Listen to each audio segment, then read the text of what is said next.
Assalamualaikum warahmatullahi wabarakatuh. Innal hamdalillah nahmaduhu wa nusalli wa nusallimu ala rasulihil karim. Ashhadu an la ilaha illallah wa ashhadu anna Muhammadan abduhu wa rasuluh. Allahumma salli ala sayyidina Muhammad wa ala ali sayyidina Muhammad. Amma ba'd. Sahabat beriman yang dirahmati oleh Allah, kematian adalah keluarnya ruh dari jasad makhluk yang bernyawa atas perintah Allah, zat yang mengaruniakan kehidupan dan kematian. Sedangkan pelaksanaannya adalah malaikat maut.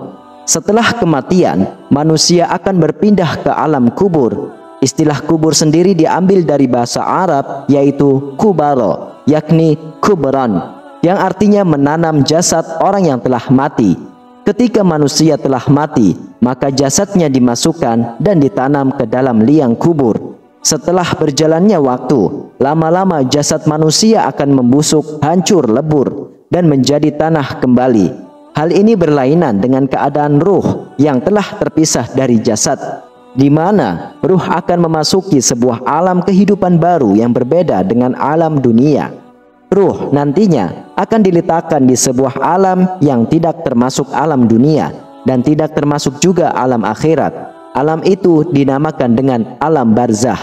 Perlu sahabat pahami, alam barzah bukanlah alam akhirat, melainkan alam gaib di antara alam dunia dan alam akhirat. Bisa dibilang juga bahwa alam barzah adalah pembatas atau tempat transit antara alam dunia dan alam akhirat. Alam barzah adalah alam gaib yang hanya diketahui ilmunya oleh Allah Subhanahu wa Ta'ala. Kehidupan di alam barzah berlangsung sejak ruh terpisah dari jasad dan baru akan berakhir dengan dibangkitkannya ruh dan jasad pada hari kiamat. Setiap ruh orang-orang yang soleh, mereka akan mendapatkan kenikmatan kubur sampai hari kiamat. Berbeda dengan ruh orang yang kafir dan ahli maksiat, di mana mereka akan menerima siksaan pedih di alam barzah sampai terjadinya hari kebangkitan. Di alam kubur, mereka akan disiksa dan dimintai pertanggungjawaban atas amal-amal keburukan mereka, sehingga mereka menyesal dan memohon untuk dikembalikan ke dunia kembali. Mereka bahkan berjanji akan mengerjakan amal kebaikan dan kesolehan bila diperbolehkan untuk kembali ke alam dunia. Namun sayangnya, permintaan mereka ditolak oleh Allah Subhanahu wa Ta'ala. Keadaan buruk orang-orang kafir itu tercantum di dalam kitab suci Al-Quran.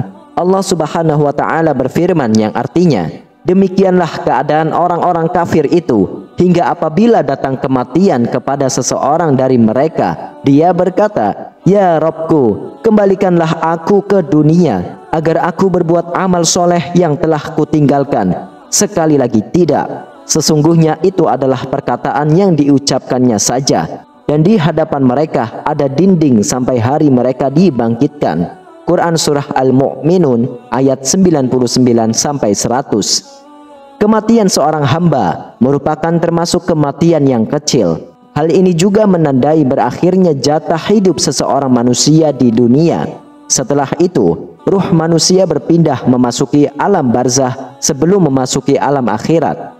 Jika di alam barzah dia selamat dan mendapatkan nikmat, maka keselamatan dan nikmat yang akan didapat di akhirat jauh lebih besar lagi. Demikian pula jika di alam kubur berusaha menemui siksaan dan ketakutan, maka ketakutan dan kesiksaan yang akan dirasakan di akhirat jauh lebih besar lagi. Untuk menghadapi kematian nanti, seharusnya kita mempersiapkan bekal sebelum terlambat. Kehidupan dan umur manusia di dunia ini sangatlah singkat sekali, sementara kewajiban yang harus dilakukan sangatlah banyak. Setiap orang harus waspada, jangan sampai umurnya banyak terbuang sia-sia untuk hal-hal yang tidak bernilai pahala. Semakin kita pandai memanfaatkan sisa usia kita untuk amal-amal soleh, maka semakin besar pula peluang kita untuk mendapatkan rahmat, ridho, dan serta ampunan dari Allah Subhanahu wa Ta'ala. Terkadang seorang manusia dalam keadaan sehat namun tidak mempunyai waktu luang untuk beramal soleh karena kesibukan duniawi. Rasulullah SAW telah mengingatkan umatnya untuk memaksimalkan kesempatan untuk beramal sebelum datang halangan yang membuatnya sulit dan berat beramal ibadah. Dari Ibnu Abbas radhiyallahu anhu bahwa Rasulullah sallallahu alaihi wasallam bersabda, ada dua kenikmatan yang seringkali mayoritas manusia tertipu dan merugi di dalamnya, yaitu kesehatan dan kesempatan atau waktu luang. Hadis riwayat Imam Bukhari. Nabi juga mengingatkan kepada umatnya untuk memaksimalkan kesempatan hidupnya agar tidak menjadi manusia yang merugi. Dari Ibnu Abbas radhiyallahu anhu bahwa Nabi Muhammad sallallahu alaihi wasallam bersabda, pergunakanlah 5 kesempatan sebelum datang 5 halangan, yaitu pergunakanlah waktu mudamu sebelum datang waktu tuamu, pergunakanlah waktu sehatmu sebelum datang waktu sakitmu, pergunakanlah waktu kayamu sebelum datang waktu miskinmu, pergunakanlah waktu luangmu sebelum datang waktu sibukmu, dan pergunakanlah waktu hidupmu sebelum datang waktu matimu. Hadis riwayat Imam Hakim dan Imam Baihaqi. Hadis tadi menegaskan betapa setiap detik usia kita di dunia ini sangatlah mahal, berharga, dan karenanya harus dimanfaatkan secara maksimal dan optimal dalam rangka menaati Allah dan Rasul-Nya. Tanpa melakukan hal ini, niscaya kecelakaan dan kerugian abadi akan kita petik setelah kematian dan di akhirat kelak. Salah satu faktor para sahabat dan tabi'in mampu mencapai keutamaan dan kesuksesan dunia akhirat adalah kesukaan mereka dalam memanfaatkan waktu hidup mereka untuk beribadah kepada Allah Subhanahu wa Ta'ala. Mereka tidak membiarkan waktu berlalu begitu saja tanpa ada ketaatan yang dilaksanakan atau kemaksiatan yang dijauhinya. Bisa kita ambil kesimpulannya, yaitu setiap seorang hamba memiliki 5 bekal yang harus dipergunakan sebaik mungkin dalam mencari bekal amal terbaik untuk menghadap kepada Allah Subhanahu wa Ta'ala. Kelima bekal itu adalah masa sehat, usia muda, usia kaya, waktu luang, dan masa hidup. Kelima bekal ini harus kita maksimalkan dalam menumbuhkan, menyuburkan, dan meningkatkan keimanan, ketakwaan, serta amal soleh sebagai bekal memasuki alam akhirat kelak.